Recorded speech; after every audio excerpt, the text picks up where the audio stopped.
Hi there, this is Carrie from Stamp with CT. I'm an independent Stampin' Up! Demonstrator from Texas.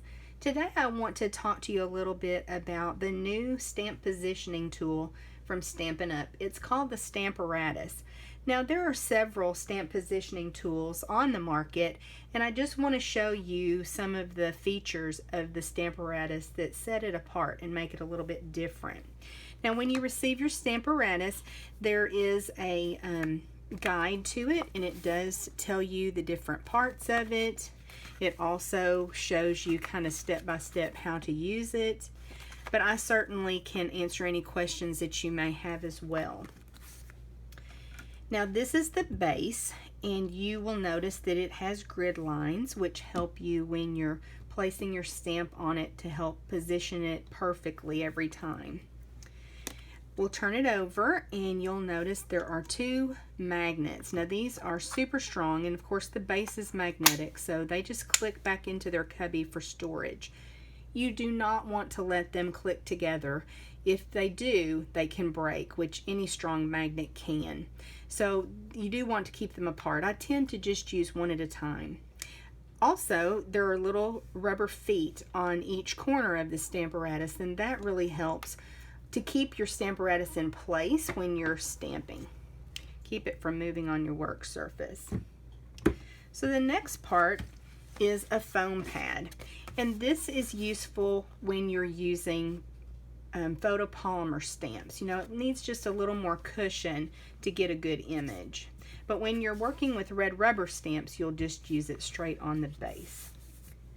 Now it does come with two acrylic plates, your stamping surfaces.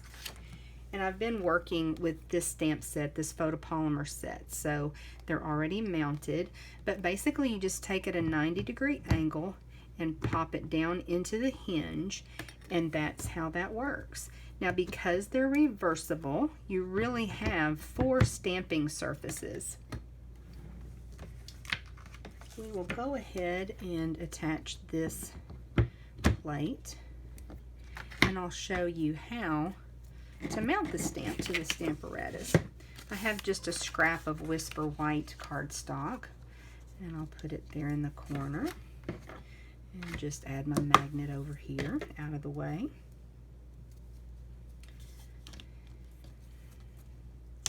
Let me reposition that just a little bit.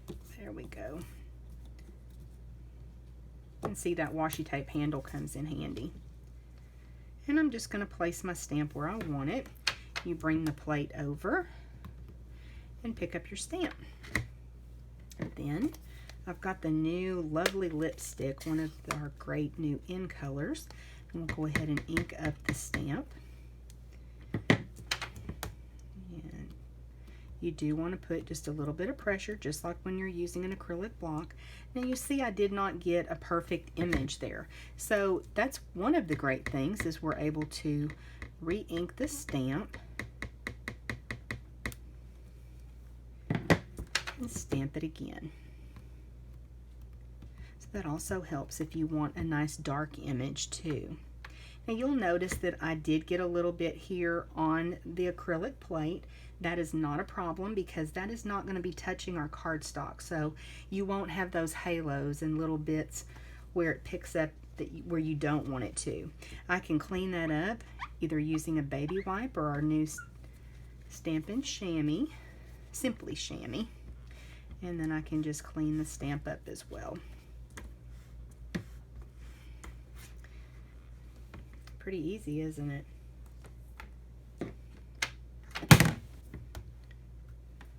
Now when you're storing your Stamparatus, you do want to remove one of the plates and just set it on top. You're not able to fold them both in, and I do like to go ahead and put my magnet back. I will be sharing some other tips and tricks about using the Stamparatus, so be sure and check back. If you have any questions, you can leave a comment below, or you can email me at stampwithct@gmail.com. For purchasing any of the supplies in the Stampin' Up! Catalog, including this new Stamparatus, you can shop in my online store at stampwithct.stampinup.net. And if you would like a catalog of your own, we just had our brand new 2018-2019 Stampin' Up! Annual Catalog release the 1st of June 2018. I'd be glad to send you a complimentary catalog if you do not have a demonstrator that you work with. Just send me an email. Thanks so much for joining me, and I'll see you next time.